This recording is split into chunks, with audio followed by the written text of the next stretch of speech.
Nice to see a young audience. We saw one last night, but it wasn't as young as this. It was an older audience at the San Diego Baha'i Center. That was quite a nice gathering too.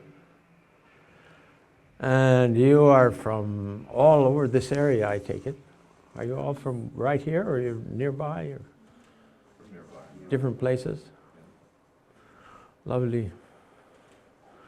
So you have to tell me what you want me to say this morning.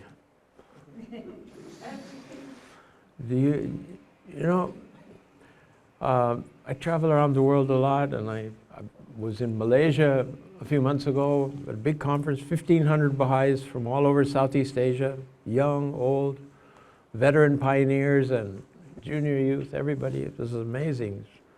It was a feast of love. Basically, the Baha'i faith is about love.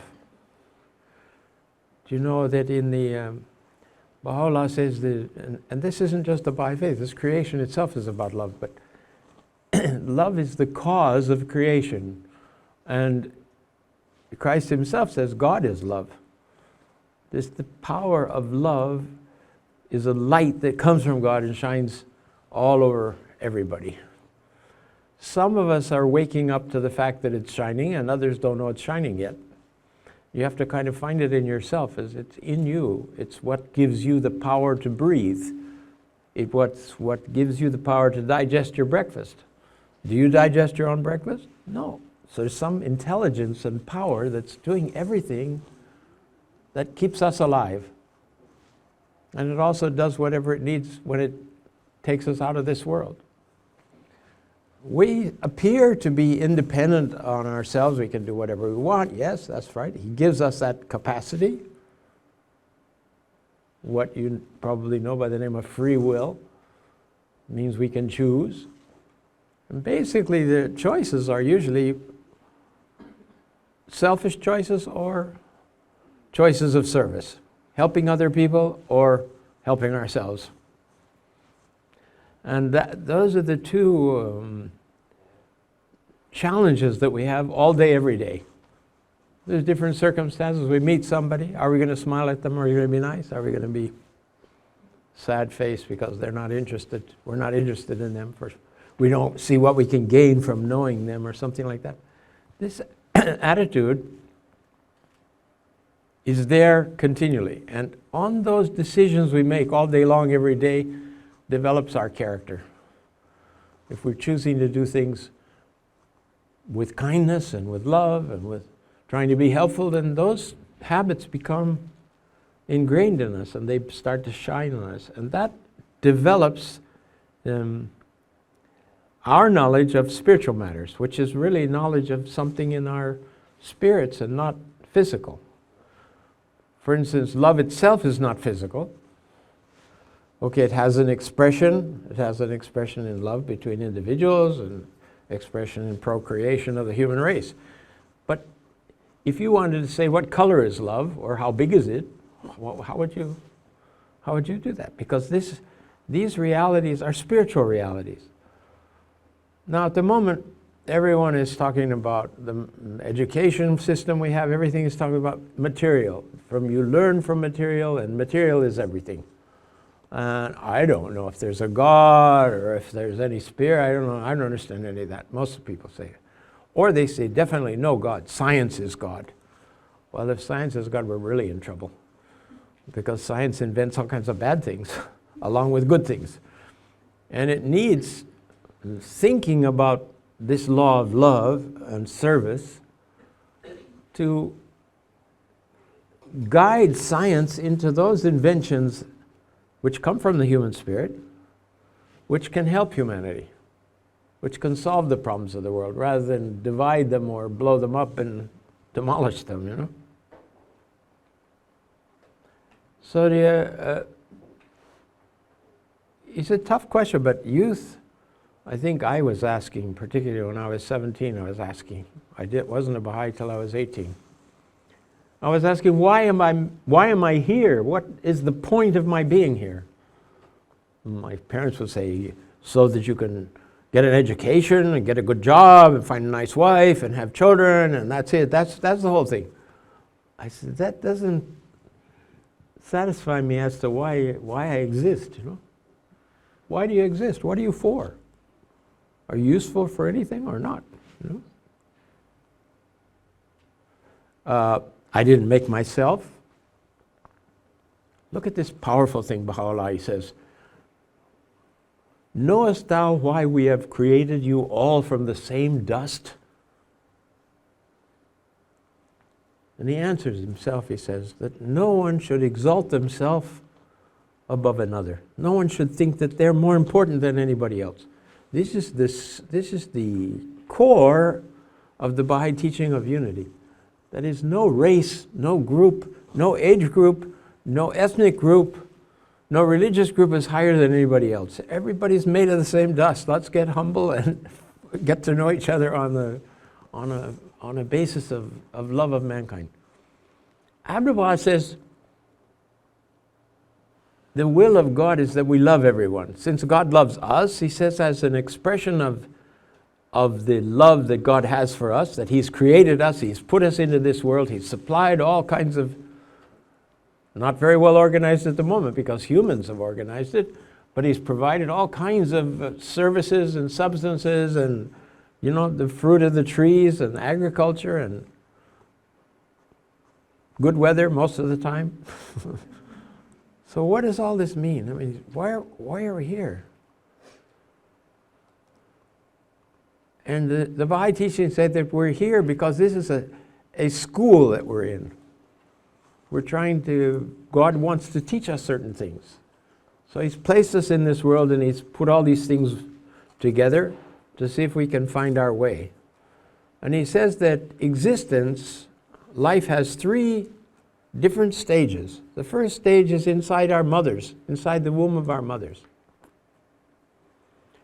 And Abdu'l-Baha says, if you want to try to speak to the child while it's in the womb of the mother and explain this world, if you want to say, wait till you see this next world you're coming into, there's no limit in space, it goes forever. Stars and planets and it has things that grow. I don't know how to explain that to you, little baby, but these things grow, and they grow, the plants grow, and they have flowers. Guess what? These flowers turn into fruits, and you could eat those fruits with your mouth that you're doing nothing with right now. And the baby is saying, what in the world can this explanation be about? Then he's born into this world, and gradually through the gift of the 5 senses, and the intelligence, which only human beings have. The animals have a certain degree of intelligence, but human beings have this capacity to think about love. You can't ever explain love to an animal. You can show love to it and they feel it, but you can't explain it. You can't teach an animal that the earth is round. No way to do that. You can learn it. Human beings have gone up now and photographed it to show us everything. We're very different. We are animals in nature, but we're not animals in the end. We have an intelligence that needs to be educated too. And gradually you come of age, and you're the age where you're eating the fruit now that you could have heard about in the womb but wouldn't have understood. But now we have a new set of teachings that say there's a 3rd stage after we die, which is the really important stage, not this stage. This stage is temporary, and it's filled with calamities and difficulties. And oddly enough, the prophets tell us that those difficulties make us grow. They waken us to understand things. Suffering helps us to align ourselves with the divine purpose. It's mysterious. And it gives us happiness too. And the service to others, helping others, in the end, this is the thing that makes us most satisfied. It's the only thing that satisfies. If you taste the fruit of service, of helping others, of being kind to others, do unto others as you would have them do unto you, is the biblical teaching. So if people are doing hateful things unto us, you don't want to do that back. You want to change that. And that requires a life of devotion. So the prophets of God come into this life, and they teach us about actually 4 steps, important steps that we have to face in our life. The first one is to learn how to pray. And you heard in the prayer this morning that we've been created to commune with you, with thee, with you, to walk in your ways, and to declare your mysteries. The last 3 lines of this prayer that this young man read for us. Commune with you. This is the nature of prayer, is not to recite the prayers. The nature of the prayers is to converse and connect with our Creator. Now, our Creator is something that's so far beyond our understanding that we can't really say, well, I don't believe in God because I can't see God, I can't touch God, I don't know, what is God anyway? Well, that's a challenge for us. But if you think, he declares, he says he's present with us all the time. He's closer to us than our life vein. He said the wonder of it all is that we're so far from him. We don't think about him. We're busy with our own affairs and our own petty jealousies and upsets with each other and stuff like that. He's calling us to another kind of way we think, the way we view each other. And he tells us that in the womb, in the mother, we acquired physical powers. We were developing eyes, we were developing ears, and smell, and taste, feeling in the whole body. Those things are essential for complete life here. He says that here, this is another mother, Mother Nature, the mother of this physical world we live in, is developing us so that our spirit, born into the next world, has a complete vision. And he tells us things about the next world, like the suggestions I was saying to the child in the womb about the trees and the endless sky. He tells us that that world is a very busy world. It's a very complex world, much more than this. Everything here exists there in its more perfect form. You see reference to cities in the next world. You see reference to scenery, mountains, oceans. They have double meanings. They have spiritual meanings. You see that other world in your dreams. You see things in dreams. You taste things in dreams. Your mouth is shut, you're not eating anything, and you're tasting something. You're feeling things, and your body's asleep. Baha'u'llah says God has placed this mystery of the dream in us so that we can know there's another world where we don't need a body. We have a body. Also in the dream you have a body, right? You talk to people. You get scared, somebody chases you or does something, you know. Well, everything is going on in this world the same as this world. So we shouldn't imagine it's so different. It is very different, he tells us, but not to think of it as being less in any way this world. Because sometimes people get the idea from movies or from nonsense that after you die you're a ghost and you're you have no body and you're flying around making trouble for people, and I mean, this is ridiculous.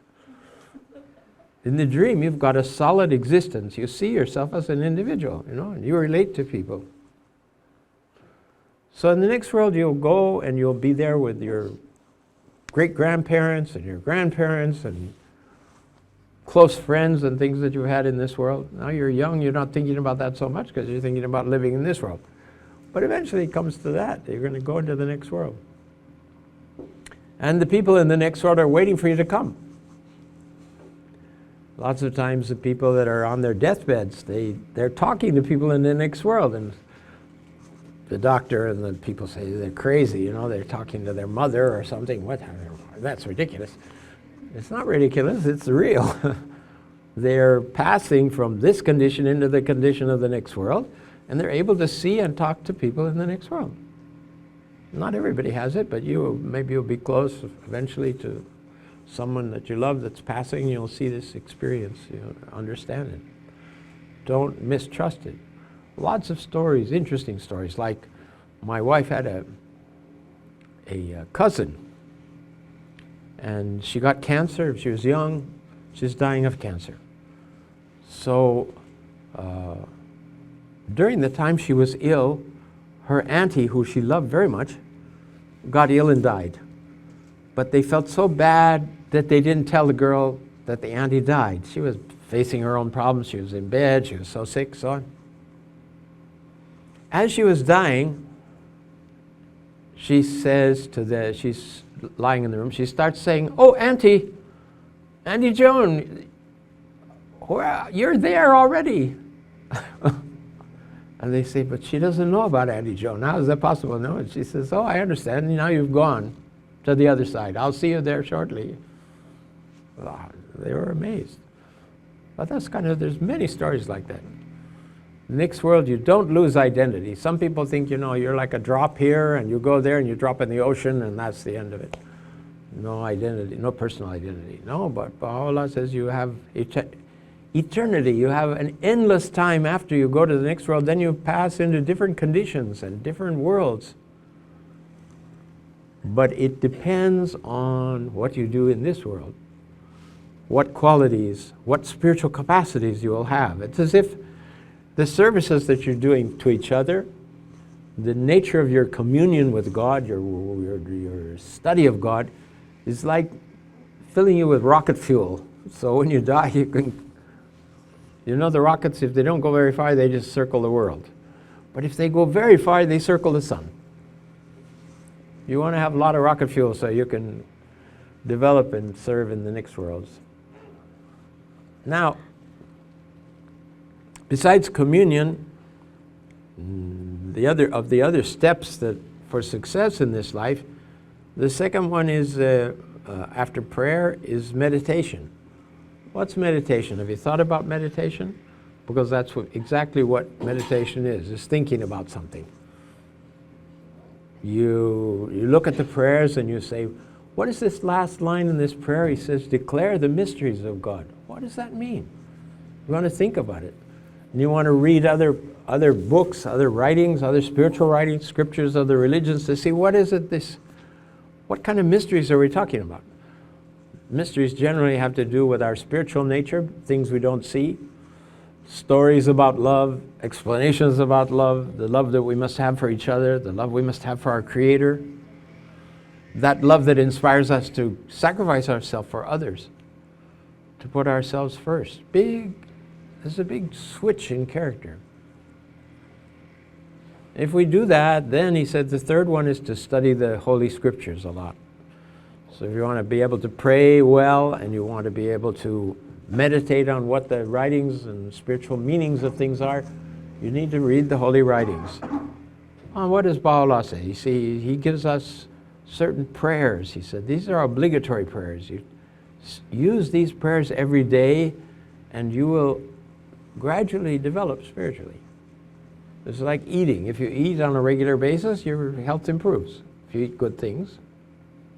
So spiritually, we have to have a diet of prayer and meditation and service and study of the writings, and then action, where we share the teachings and our discoveries with others, and we also serve them socially in any way we can, being kind to people and so on, participating in different projects that the community creates for us so we can more easily participate or understand and gradually watch others and learn from them how they're doing things.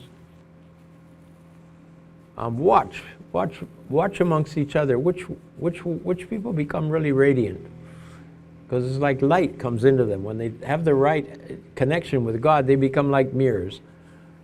At the beginning, Baha'u'llah says our mirror is covered with dust, but prayer and meditation and service clean the dust. And then the reflection of the sun is bright. So you see these people full of love, and nothing seems to bother them, and they're able to have such patience with each other, and those are the qualities that we enjoy. And in such a condition, then we receive inspirations. And we receive inspirations in accordance with the gifts that we may have. So we may be artists, we may be scientists, we may be service providers, all different capacities that are in us. And we'll find our way, because we each have a different set of gifts from God that are lying in us, waiting to come out. Everybody has a destiny. He assures us there's a perfect destiny for every individual. And the way you reflect these gifts and things is different from every person that exists. Seems like we're similar, but we're also different. We're all made from the same dust, but we all have a different quality of light in us. Now, if you don't develop those spiritual qualities and reflect those talents and capacities that are coming from the other world, he says, inspired by souls that have passed on, they become the leaven. You know what a leaven is in the bread? You put the leaven in the bread and it swells up. Baha'u'llah says, holy souls that have gone on to the next world, souls that have learned how to love and serve, they become the means of channeling arts and sciences into this world. So all kinds of things develop then. If you don't develop your own talents and your capacities, and Baha'u'llah says importance of education and study and knowing about all things, you deprive society of a gift that God has created and has given to society in the person of you. Nobody else can do that but you. It becomes very important, and that becomes very important what you become in the next world at the same time.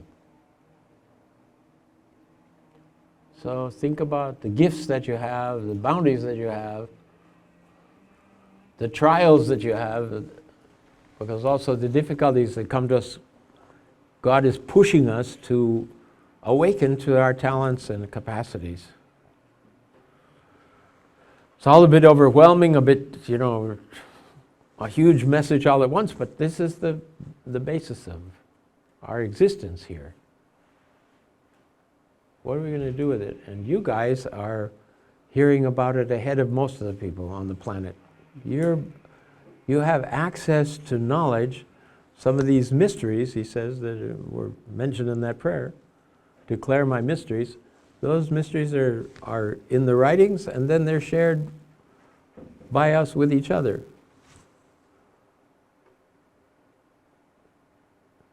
Just the simple truth that says, if you're injured, don't return injury to the person that's injured you. For the sake of your Creator, leave it. Don't respond to anger with anger. Learn how to control and moderate yourself so that you can calm situations and produce peace and produce cooperation amongst people. Abdu'l-Baha said that if you want to look at everybody, you can find so much wrong and problems in anybody. Any one of us has got all kinds of shortcomings. We do all kinds of things that we shouldn't be doing. But he said, don't look at those things. Look at the fact that each one of us is a mirror that can reflect this light of love to each other. And busy ourselves with polishing the mirror and being kind to people and help lift them so we can have a society, a world society where everyone can exist and grow spiritually and move to the next world with the developments that he intended, so that we can be happy in the next world instead of arriving there all with lots of problems. And love has two poles to it. One is love of self, let's say that's at the bottom, where we love the world because we want something from it for ourselves. And the other is love of God, where we love the world because He's created us and we're all together as one family. Selfishness is self-love, is the opposite. If you use your love for self, if you don't care about what happens to other people, you just care about yourself. You want money for yourself, you want education for yourself, you want fun for yourself, my God. Such an emphasis on fun these days. You don't see any of that in the holy writings. You see happiness and you see joy, but not fun. Fun just to spin your wheels and not be unhappy. So we want to make other people happy. We want to do that, and that again develops our qualities. I don't know. I'd like to stop here for a second and see if you have any questions related to these larger subjects of life, purpose of life, the purpose of existence? Have you discovered it in yourself? Are you satisfied with the answers that you're receiving? Do you have any questions or particular...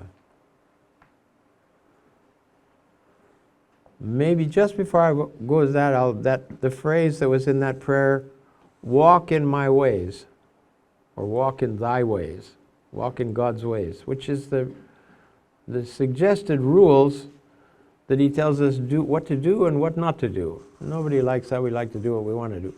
But the do's and the don'ts are important, because you slow yourself down if you do the things you're not supposed to do. So what are the things you're not supposed to do? There's some basic, simple rules like don't drink alcohol, because alcohol has become the source of the corruption of the human race. I'll tell you, we lived in Chile. Some of us are from Chile. We lived in Chile, and at the time we were there, it was about 40% of the adult population were alcoholics. Now, that was mostly the men in the families. They would get their money from their jobs, and they'd go and spend it on alcohol, and the kids would be hungry. That's not... It isn't that Baha'u'llah would say, don't have a glass of wine, although it turns out that even wine, every drop of alcohol tends to destroy human brain cells. They're just starting to look at... They don't like to look at that because everybody wants to drink.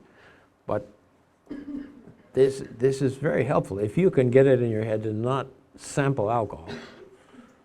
The other thing is all the, what do they call them now, the kind of drugs,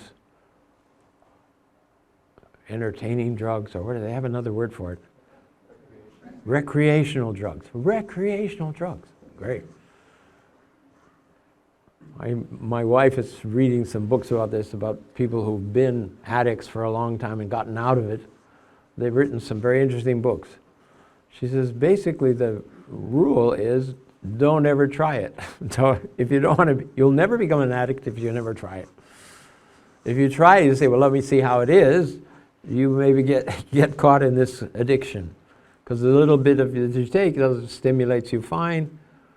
It creates feelings that should be coming from spirituality, from behavior. It substitutes them. You get them easy, quick fix. Suddenly I'm relieved of my pain and my suffering. But then every time you have to take more and more and more, and then you end up being addicted. And you say, well, what everybody's doing, what's the difference? No, everybody's going downhill with it, who takes it. You see people who, I mean, they be on amphetamines and things afterwards. By the time they're 30, they're looking like they're 60 or 70. It's a tragic situation. So much of humanity, particularly in this country, is suffering from that. So walk in my ways is to avoid alcohol. Then the other thing is that some kind of moderation with regard to your sexual lives and sexual desires, to realize that they're intended mainly for a state of marriage, not ignoring that they don't exist, they exist.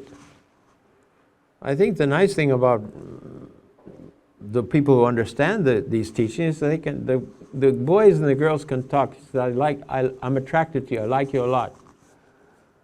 But we have to behave until we investigate each other's characters or decide whether we're going to get married or not. We have to be careful about how far we go. Now a lot of people are involved. They become sexually alive and active, and then they have to pull back a little bit. And again, Baha'u'llah, he prescribes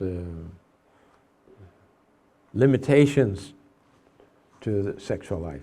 So you've got alcohol, drugs, and sexual things. These are the three big humbugs of youth.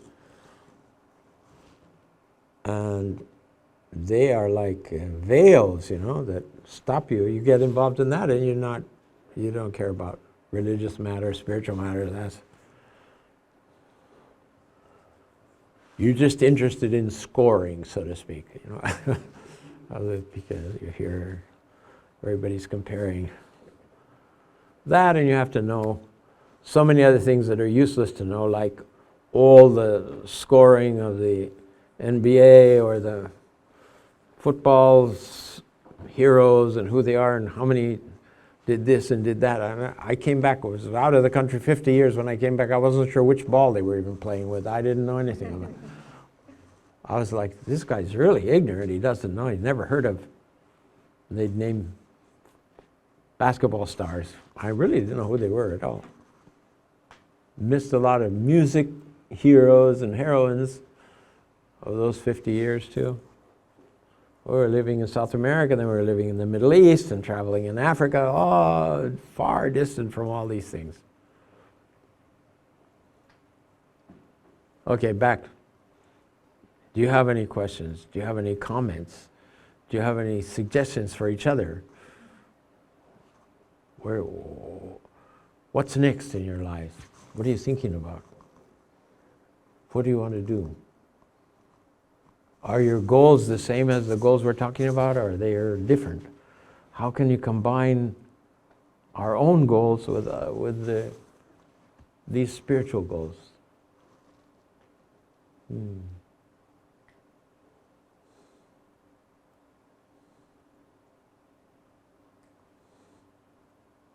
Anywhere I go in the world to talk to youth, there's this terrific silence. It's part of being youth, is that, I'm not going to expose myself in front of everybody and say what I'm thinking. But sometimes there's a breakthrough, and then everybody has a good time, and they say what they're thinking and what they want to. You got to be open. Your stupid question is somebody else's stupid question. They told me that when I was a new Baha'i. They said, you have a question, you may think it's stupid, but there's somebody else with the same question. Don't worry, it's not a stupid question. It's just where our minds go. Somebody will say, you're talking about God. Well, where's God? I don't see God. How do I know God? How do you know God? Can you answer that question? Anybody? No. One honest head shake in the room here. And yet we're told we're created to know and love God. How can, I know there are certain teachings in certain books that say we can prove, or how to tell people God exists, but I was just wondering how. How can we prove God exists when we don't even know for sure ourselves? We can't measure in any way that He exists. The only way we know is 9 people and what they've said. How do we know they're even authentic? Or how do we know? Yeah, how do we know any of this is real? How do we know God exists? Well, the 9 people and what they say, this is very supplementary to what one person has said, which is the manifestation of God. The 9 people are supplementing that with changing social laws and social conditions. But the divine truths are inherent in the revelation itself.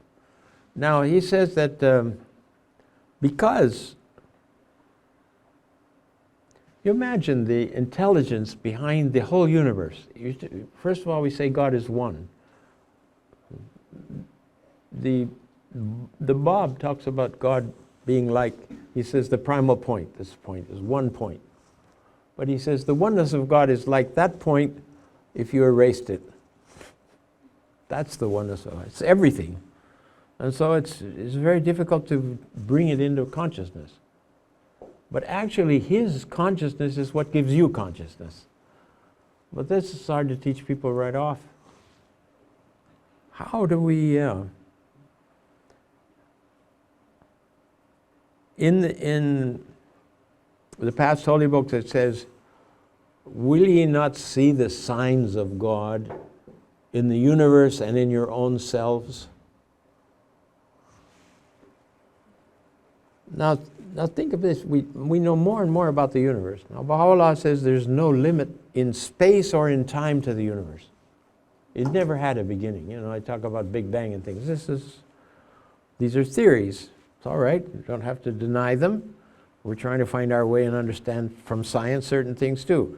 But the scripture says clearly this has always existed. it turns out that the Big Bang may be a local bang, may be a little bang in our little universe. And it just goes on forever and ever. Now behind that there's an intelligence that's in touch with every single creature throughout this universe, knows their condition. What kind of a intelligence is that? Baha'u'llah says if there was any way you could understand that, you would be God. But it's impossible. You don't even understand all the things that are happening in your body all the time. Again, he says, will ye not observe the signs of God in the universe and in your own selves? Back to digesting your breakfast. I mean, yes, I digest my breakfast. Oh yeah, you're proud of yourself, huh? You do that. Do you know how that happens? Do you have any idea of the chemistry that's going on? You know how there's so many things going on in the body that we don't even know about. Some people can produce tears when they want, others can't. But if you didn't have tears in your eyes, you weren't going to do very well of seeing. That's all these things have been provided. So he says, look at these signs in yourself, the intelligence reflected in your being, in your existence. And then look at the universe, how endless it is. How do you expect to put God into it? So what we do is we affirm that there is God, but that we don't know Him. And then the manifestation, the messengers of God, they come and they say, this is right, you don't know Him and you can't know Him. But He has provided messengers, which are like clear mirrors of His light and His teachings, to tell you about Him. And the knowledge of those messengers is the same, he says, as the knowledge of God. That's the knowledge of God that human beings are supposed to have. They can't go beyond that. You can't encompass the whole endless universe and the being that's behind them. So by having Moses, by having Christ, by having Baha'u'llah, where we direct ourselves, who we can talk to about these things, spiritually inside our own being, is provided. Otherwise, it's very hard. So you're explaining, I think, to people the signs of God. In other words, the signs of intelligence in creation is the first step to take towards understanding that there is a creator. And also, this is not running down. It's not like, a wind-up clock that it's going to stop. There's some constant creative power acting in you. And as soon as it ceases, you leave this plane of existence and go to another one. Nobody can choose the hour they're born, who their mother and father are going to be, where they're going to be born. All that is out of our control. We think we're in control, but we're not really in control. And nobody can stop the hour of their death. It's when it's coming, it's coming. Abdul Wahab says, we've all been given a certain amount of oil. And when the oil is finished, kaput, finished. The human outside physical being is finished.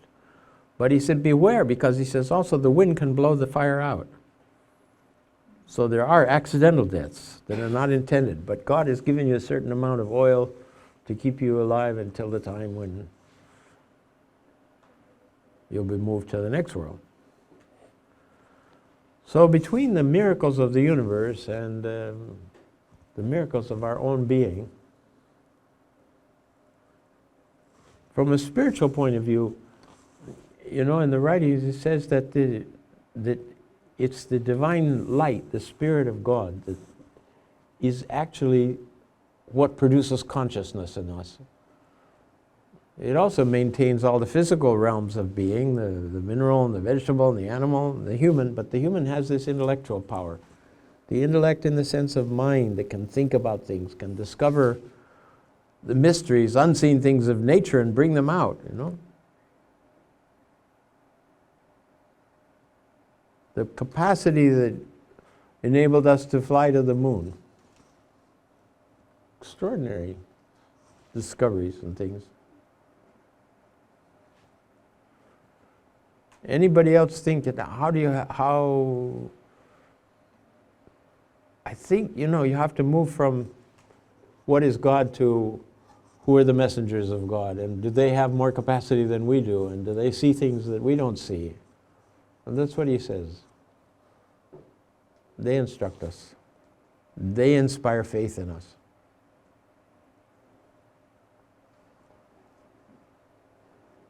Anybody else want to refer to that? Nope. You have to be careful when you stretch. I'll be able to call on you to say something. I have a question, but it's a little sidetracked. It's not really about who is God, but more as our roles as Baha'is. So, the Baha'i faith teaches us that we can't have a fragmented life, that we have to have an inclusive life. So how, as a youth, do we tackle that? Like, how do we have our line of service and working in the community versus that of our jobs or our schools? Like, how do we include all those together? Yeah. Well, if your light shines, it shines in all the circumstances of your life, So maybe you're not talking openly about the faith, but kindness and spiritual qualities in your workplace or in your study situation or interaction with strangers that's part of the integrated Baha'i life, I think. I don't know. How do you find it? I struggle, for sure. It's, I don't know. We're not always teaching the faith, but we are always teaching the faith because by the way we act, by our attitudes, by our insights, it communicates to people, I heard that the Master said, you want to teach the faith, if you're going to meet a person one time, deliver the message, tell people about it. You may never see them again. You're on the streetcar, you're sitting next to them in a plane, you're walking down the street together and you start a conversation. Tell them that Baha'u'llah has come and that he's brought solutions and that it's very interesting to know about. If you're going to see them a number of times, then Abdul says, live the life, live the Baha'i life. Show loving kindness to them. Show these attitudes of love and of sacrifice and helpfulness till they start saying, why, you're a different kind of person, What is it, And then Baha'is experience this, that people ask them, what is it you know? You're always happy, you always have a smile. Why, how is that possible? Everybody's so miserable, and they're drowning themselves in alcohol and drugs, and you're walking around happy. Are you just stupid, or is this... What do you know that I don't know? It happens sometimes. People ask you that directly. I don't understand how you always have a smile on your face. That would be integrated life, you want to have, it's more a question of spiritual qualities than how you divide your time. Because you're always in touch with people. So we have corporate activities, we have the community activities, we have institutions to serve and so on. But apart from that, one has their own duty directly with God, which is this question of prayer, meditation, study, and action, in the right balance so that the action is effective. Well, Baha'u'llah says, if you don't teach yourself and you don't begin to act according to the teachings that God has given, then how will you communicate it to anybody else? He said you won't be effective, you won't be able to communicate it. So there's quite a bit of question of absorbing the Baha'i teachings so that we can try to live according to them. And sometimes we gain a little bit, but then we compare ourselves, we look around and we say, wow, I'm doing more than anybody else. You go back to the tale of the class. The only one we compare ourselves with is Abdul Baha. If you compare yourself with Abdul Baha, we are always short. We always have something more to accomplish. That's why he's called the exemplar. He gives the example of how we should all be. So many situations where Abdul Baha shows love and kindness to people, he doesn't teach them the Baha'i faith, so to speak, or the Baha'i teachings. Like the guy he saw who his pants were all shredded when he was, I think it was in Boston or someplace, Abdu'l-Baha slips behind a wall and takes his pants off under his abba and gives them to this guy. He didn't tell him these are Baha'i pants or something like that. Right? He's doing the spiritual thing that he's supposed to be doing, you know. Never look down on somebody that's socially poor or in a bad situation. Baha'u'llah says if you sit with the people who are homeless and have nothing and ask them what they're suffering and what's going on, he said the angels gather over your head, they're so excited. And the service that you do with the spirit of the love of God is noticed from the other world. There's other holy souls watching, and they'll confirm you. They'll send powers to you. They'll send gifts to you. They'll send inspiration to you. Maybe you're not aware of it, but do you remember that first part in the prayer book where it says, when you say that your prayers in the privacy of your chamber, the scattering angels of the Almighty diffuse the influence of those prayers to your neighbors. Talk about powerful neighborhood projects. That's a good one. If everybody's praying at dawn, you're casting seeds in the whole community. I saw a letter in the writing of the Guardian, Shoghi Effendi, has written to a couple that went as Baha'i pioneers, Baha'i teachers, to an island in Asia somewhere. And they were there for some time, and they didn't find anybody who was interested in the teachings that they could teach. But they were there, and they were sacrificing their lives, and they were praying. And Shoghi Effendi says, be not concerned that there haven't been new Baha'is there. That the character of your sacrifice in making efforts to serve those people has diffused the divine confirmations. They've filled up the whole island, and they will be the cause of seeds in the future growing and developing until there's a full Baha'i community there. Just from the time that you were there, and from your point of view, we're doing nothing, there will be a terrific success and development. Now, you think, you know, if you have unity of prayer amongst yourselves, you can change this whole area. Baha'u'llah says one soul that's confirmed, that really sacrifices himself for the well-being of the others, can illumine a whole country, can transform a whole country. We're not doing much of that thinking now, but then he says nothing changes human hearts but this divine confirmation that flows from the other world through us. When we sacrifice our time and our lives to offer the healing is actually this power of the divine, of the Holy Spirit that comes through the individual and touches the heart of new people, awakens them. And he says nothing else awakens them. And pity the Baha'i or the person that thinks they're teaching the Baha'i faith successfully and they're changing people. We don't have the capacity to change people. That spirit has the capacity to change people. How do we get ourselves out of the way so that that spirit flows through us? If you think about these ideas, you'll see that I think you'll see them reflected in the prayers for teaching and the prayers that are in the prayer books.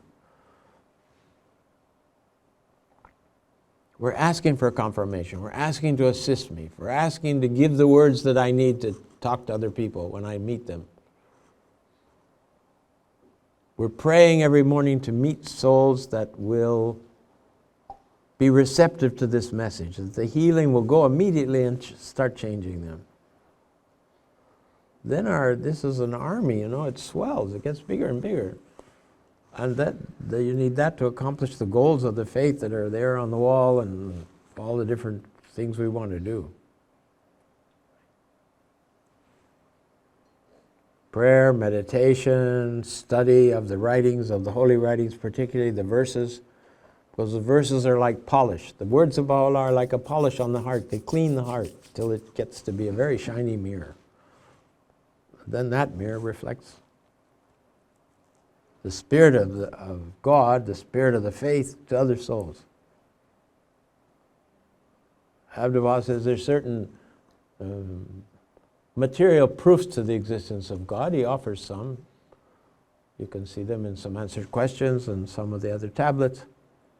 But he says, as to the spiritual proofs, once one attains the spiritual proof, that is the confirmation of the Spirit in your own soul, he says you don't need any more proofs. It's quite clear.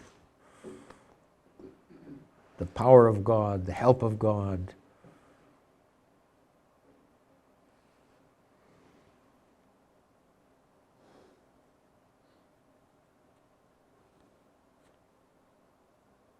What else? Much less, much more? I don't know. It's a delight to see you all gathered here this morning. What's the purpose of the gathering? Again, it's the love of a love of service. Otherwise, what would you be here for? You're trying to find your way, you know. That's just a great sign already. What are the motivations of our coming together today? Why are you bothering to listen to me? Well, all of this is, you know, it's this very interesting dynamic that's happened here.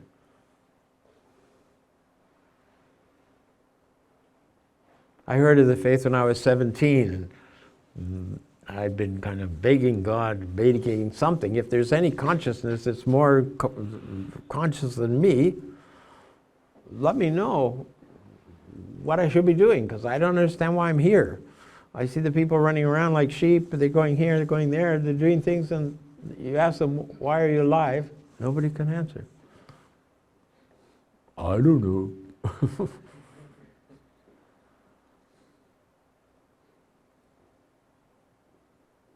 Can you answer that question to yourself? Why am I alive? Why do I exist? What am I here for? Is there any reason, or is it just, well, that's the way it is? I don't know.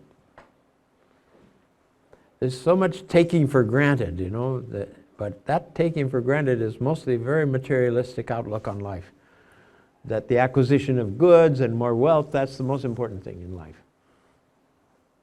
That's a quality of American society. Now, some of you are from Asian background, from Latin American background. There, the quality of life is more, what they rate highest is relationship with other souls, with other people, friends, and supporting friends, and so on. Much more important than how much I can acquire, how much wealth I can get, how many houses can I have, all that kind of thing. Very different kind of, the center of materialism in the world is this United States. And it distorts the way we look at life. And then you're a failure because you're not wealthy, you don't have the latest car, all these kind of things. That's not the way God's looking at the situation. Rejoice not in prosperity, and lament not in poverty. They both come and go. They come and go, come and go. You see people passing through these stages. If our happiness is pinned on that, we will be disappointed.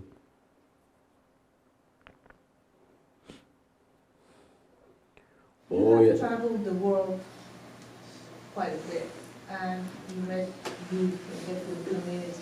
Can you tell us some stories of what actions they have taken and in different communities, and what you have seen, what kind of services they are doing, and how they are different than the youth in this country, in the United States? I think it's easier in places where there's not so much materialism to, you haven't had people telling you that there's no God, or it's more a natural feeling towards the Creator and towards each other. And most places are people very eager about education. And of course, Baha'u'llah emphasizes the importance of education, of learning all kinds of things about science, about the world, about ourselves. Here there's a kind of, right up through high school, a kind of a negative, the teenage response is a negative feeling towards education. Like, I don't need this, You never know more about the world than when you're 16. That's the maximum you're ever going to know, well, at least what you think you know. And you always know more than your mother and father, that's for sure. That quality is what Shoghi Effendi and the Master said is where we are now in humanity. We're in the adolescence. We're just in this teenage period of development, so violent and difficult,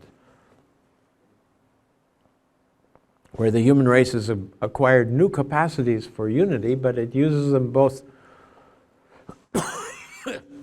positively and negatively. So, I've got water here if you're running for water.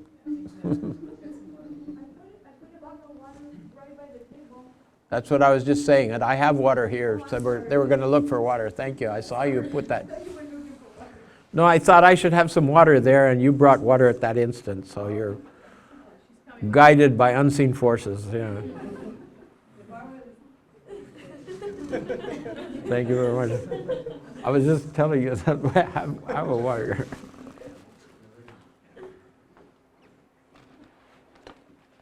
Okay.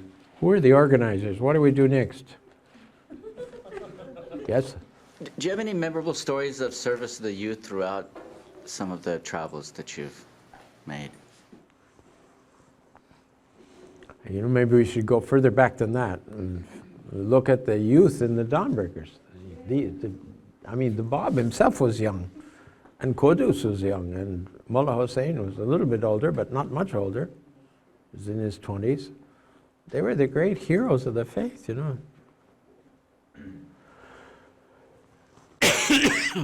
Shoghi Effendi stressed that the youth should read, digest, and master the stories in the Dawnbreakers, because they have a terrific force to motivate, to inspire us to action.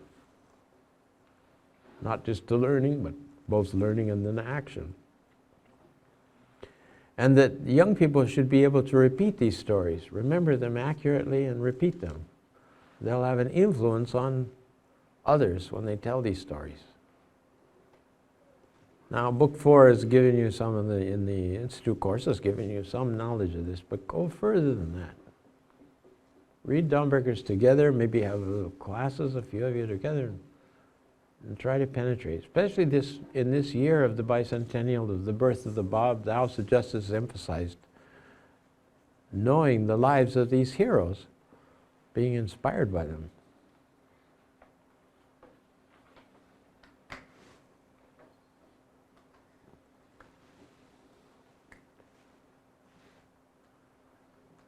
What do we do? Do we take a break and come back again, or do you have some more questions? What do you want to do?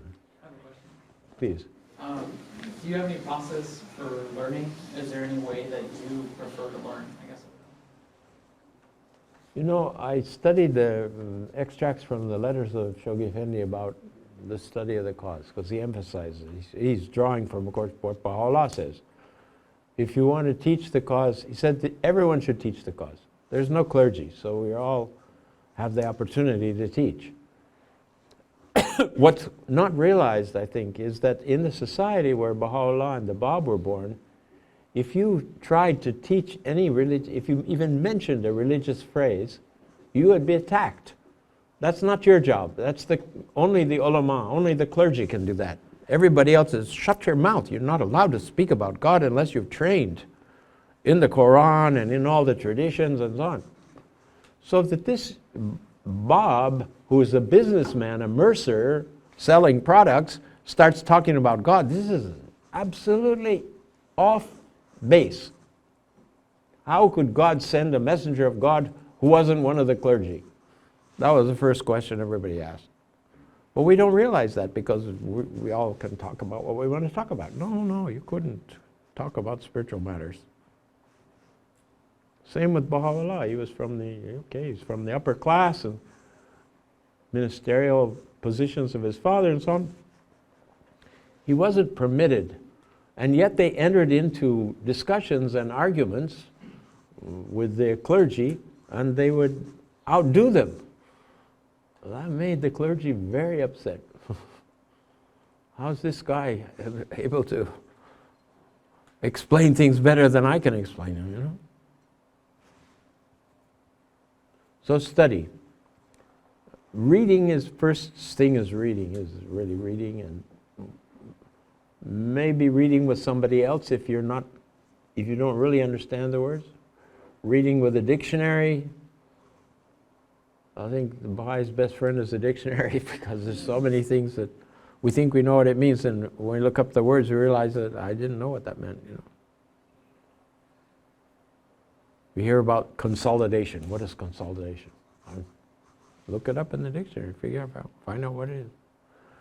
So read, and then Shoghi Effendi says, read and reread the basic writings of the faith. Read and reread. Don't stop reading. There's no end to reading the Igan.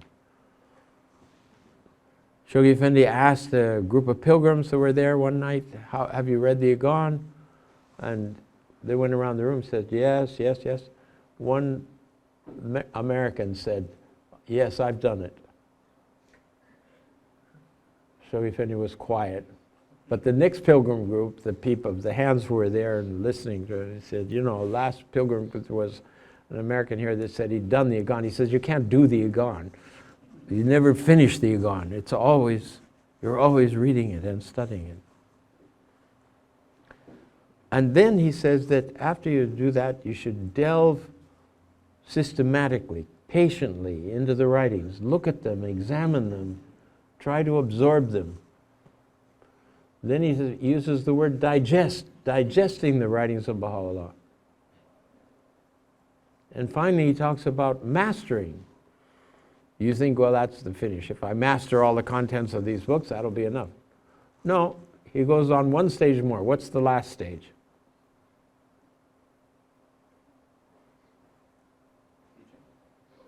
Teaching, of course, yes, that's the ultimate outcome.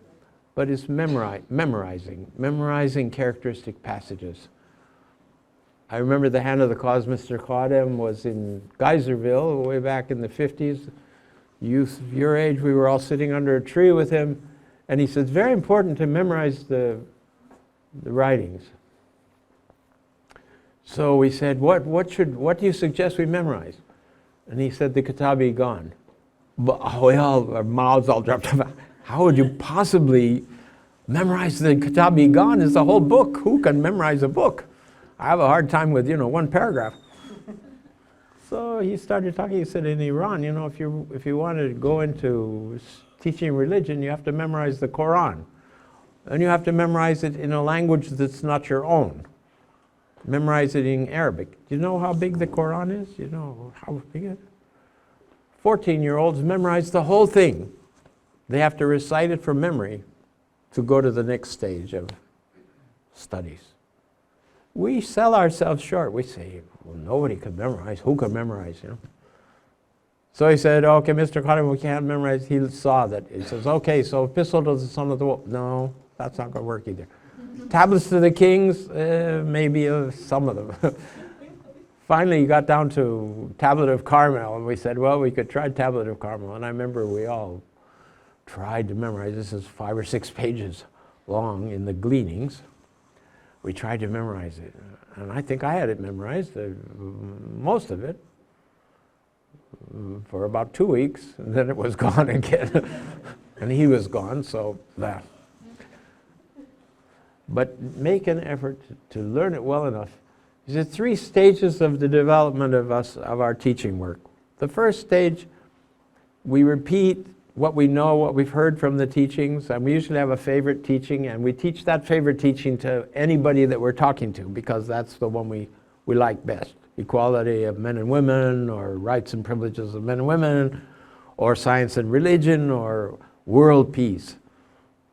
I love it when I hear the Baha'i say, we believe in world peace. Oh yeah? Where do you see that? We don't believe in world peace. We believe world peace is necessary, and the Baha'i teachings provide the means and the prerequisites to establish a permanent and lasting peace. But peace, just say we believe in peace, sounds like you're an idiot, Nothing but war in the world. All right, so you've got this read, reread, painstakingly delve into the writings. That's from the Advent of Divine Justice. Then you have digest the contents of these major books, master the contents, be able to repeat the stories and memorize characteristic passages. Then he says your words will take effect in the hearts of the listeners. How do we balance out? Also, we're told, okay, we want to share. So we're talking about these 3 stages of teachers. I share what I heard about my favorite teaching, why I became a Baha'i, or why I like the Baha'i faith, was this teaching. So I repeat that. And Shoghi Effendi says, you say what you can remember from the writings, and then you add your own ideas on top of that, and it dilutes it, and may not be effective or very effective. Meanwhile, you keep studying, you keep going to courses and Rui courses and everything else. You're gathering knowledge of the faith. And he said, then the teacher gets to a stage where they can repeat the teachings of the faith in their own words. But they don't go out of that. They pretty much actually explain the Baha'i teachings, for example, teach the unity of mankind, the oneness of God. These things are correct in themselves. They're not mistaken. Then he said the third stage is where, while giving the teachings, the basic teachings of the faith, explaining to somebody, you quote words, passages, hidden words, or different phrases from the Kitabi Akdas and so on, because you've studied them carefully and they're part of your vocabulary, come out. Like I started this morning with this, do you know why God created you all from the same dust? So nobody could exalt himself over another's. He said when you use the holy writings, it goes into the hearts of the people, much stronger than your own words. Then at the same time, you have prayers that you're saying, when I open my mouth, please, Baha'u'llah, help me say something useful. Also, the angels understand the consciousness of the people you're talking to, and they inspire you with the kinds of things you need to say.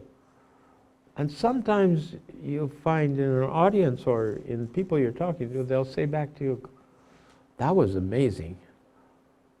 When you were talking, I formulated certain questions in my mind. As soon as I formulated those questions, you answered them without me saying what they were.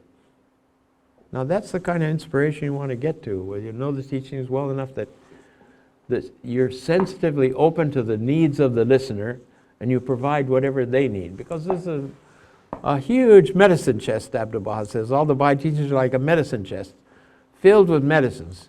You have to be the doctor that looks at the patient and says, what does he need from these teachings that will attract him, that will heal him, and give them in the order that they need to be given. So the guy who drinks alcohol all the time, you don't want to tell him, oh, in the Baha'i teaching we're forbidden to drink alcohol. It closes the door immediately to any progress in teaching him. Abdu'l-Baha says, never choose anything from the writings which becomes an obstacle to the soul moving towards God. That's interesting in itself. He says that eventually there's a time when those teachings will come, the individual needs to hear everything. There's no secrets. But the order in which they're given so that the faith and the confidence of the listener grows is very important to have in mind. Anyway, we actually pray so you don't make those mistakes. Probably I've said some things here this morning too strong for some of you, and you forgive me, but that's... Does that answer the question more or less? Yeah.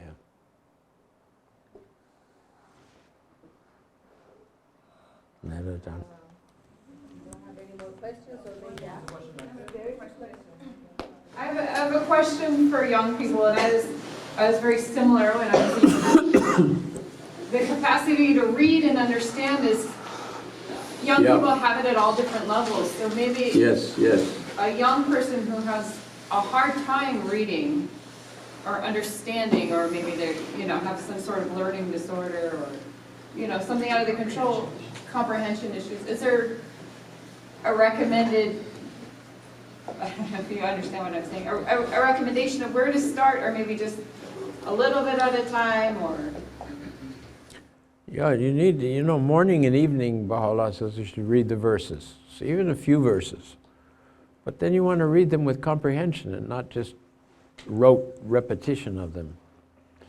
Abdu'l-Baha says both reading the verses out loud, even if you're alone, saying prayers out loud helps you to concentrate and helps you to understand the content. But also they're valid when you're saying them to yourself as well. But I think it's important that, and I think that the Ruhi courses right now help the individual sitting in a circle reading to gather a mutual understanding of what's being said. But there's no solution to learning to read except learning to read. Don't say to yourself, oh, I don't have the capacity. You all have the capacity. You just have to push it a little bit. And reading out loud is an important element of that, because you have to understand to read it out loud, you have to understand it. And patience with each other when mistakes are made. Muhammad, there was one of the disciples of Muhammad, when he would recite the call to prayer, he would make a mistake. And after that, the believers were laughing about how in the call to prayer, he made this stupid mistake.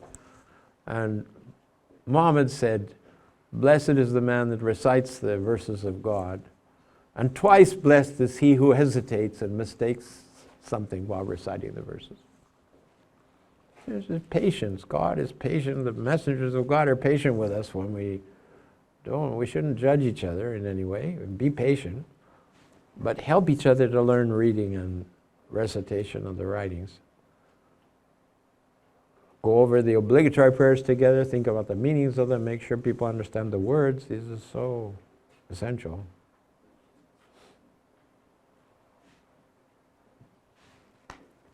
Do you have another solution? I don't know. You're dealing with them. Oh. Reading, yeah. I don't, well, I think even just the tiniest quote can have so much power. Just a few words are amazing, and Yeah. starting a little bit at a time. Yeah, it's just the answers are all there, Don't be impatient with yourselves. When you talked about memorization, I always think I cannot memorize anything, but then I go to a place and I see them for 2 hours have the whole thing memorized, Yeah. and they can act it. And I go, okay, maybe they can do it. But then you go to another place, somebody else is there. So that is a learning thing. We can do it if we train ourselves. But when we don't, we think, okay, it's impossible. But apparently it is possible, because you see other people doing it over and over, and they memorize different plays and different things, and they can do it for 2-3 hours non-stop. So it's like memorizing Kitab-e-Iman. Well, Mr. Kaze said there were Iranian Baha'is, youth, that had memorized the Igan, or memorized the Kitab-i-Aqdas, or memorized the Epistle to the Son of Dawf. They had the whole thing memorized. That gives you a terrific repertoire to be choosing things to use in the teaching work. But Practice makes perfect. it's a huge challenge, yeah.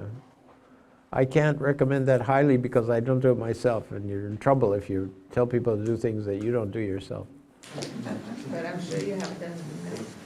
But maybe for the next time we are getting together, our hope is to read the prayers and then do more memorization, and then hopefully more service, as our youth are in charge of the future.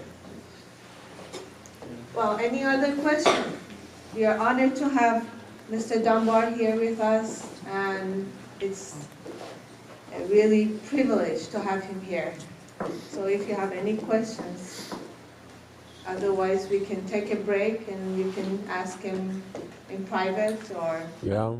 If we come, will we come back again? Then afterwards I'll tell you some stories, if you like, of different places in the world. I don't know if everybody's coming back later this afternoon, but if you want to share a story, and then we can break. It's time. This is the end of the morning break until the evening then. Yes. Yeah. Yes. You want to share a story with us? And then from your travels, a funny story from the youth? There's one more question. What do you think was the biggest thing that changed your perspective throughout your entire life? What do you think is the biggest thing that has changed your perspective? Can you repeat the question? We couldn't hear back there. Oh, I asked if throughout his entire life, what was the biggest thing that changed, or what was the biggest shift in perspective throughout his entire life? The one truth of the faith that struck me so strongly at the very beginning when I heard about it was progressive revelation. Because suddenly I could see, here are these religions all in conflict with each other, and Baha'u'llah is saying, look at the spiritual teachings, at the words of the manifestation of the messengers of God, you'll see they're one. Then that becomes the unity of religions, becomes the basis for the oneness of mankind. You saw that. That struck me so strongly. Really just. The first meeting I heard it, I was giggling with excitement about that. They thought I was on drugs or something, because it made me so happy to hear this thing. I asked how to become a Bhai, and they looked shocked, like, oh, I better find out what it is first.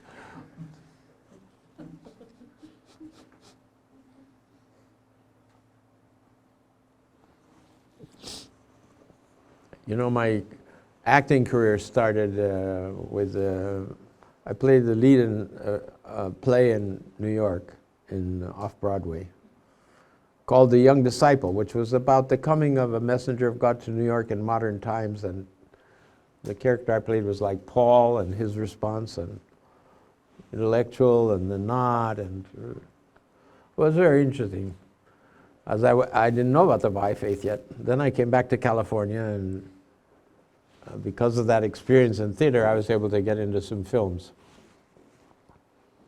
And I was young, and I was skinny, and self-conscious about being skinny. But the first part I was in, they put me in a turtleneck t-shirt, tight turtleneck t-shirt, so I looked like a spider or something. And that was my first film role. That wasn't very long, and I was glad that was over. Then I went to a second one, was in Union Pacific, a series that was on at that time, where I played a young man who was also a nerd and not very physically adept, and they told me I had to beat on this punching bag and get strong and so on, and I have a heart attack and die. But I was in a cut-off, what do you call these things, the shirts with no sleeves, Yeah, so I was completely exposed, all my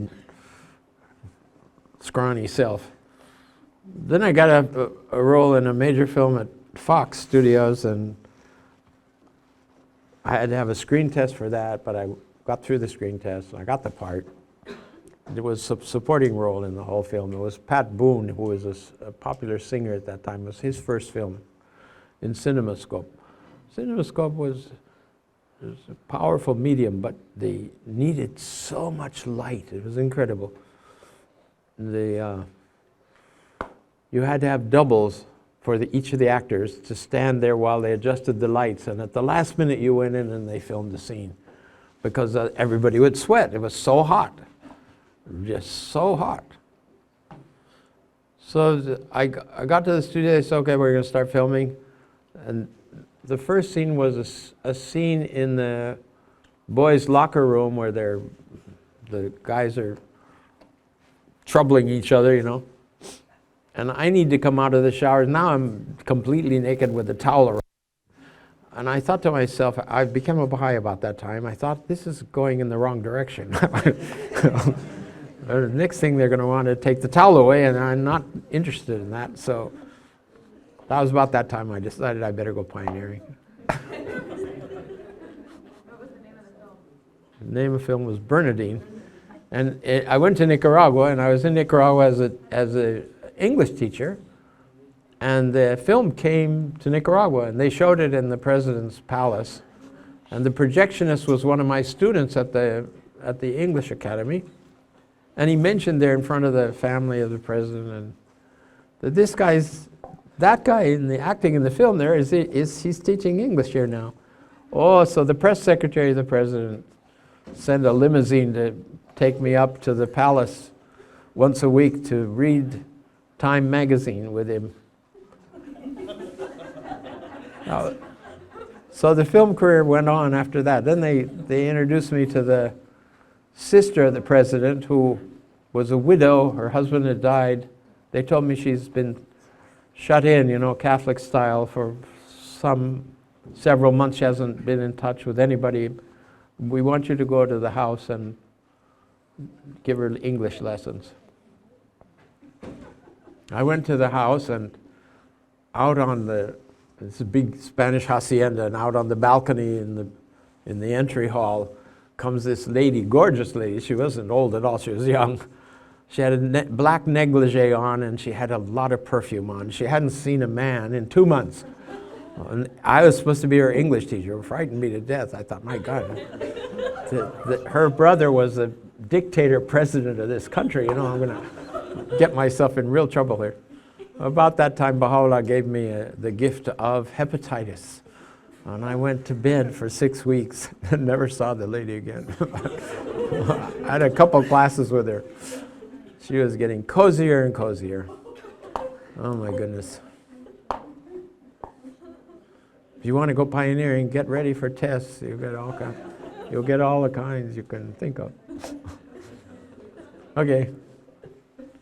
There was a bright idea if we would like to, if you let us take a group picture outside before we finish. That would be nice if you want to do that. We could all have a picture together. Can remember you. Thank you so Are you ready? much, Mr. Dunbar. Very good. My pleasure. Thank you.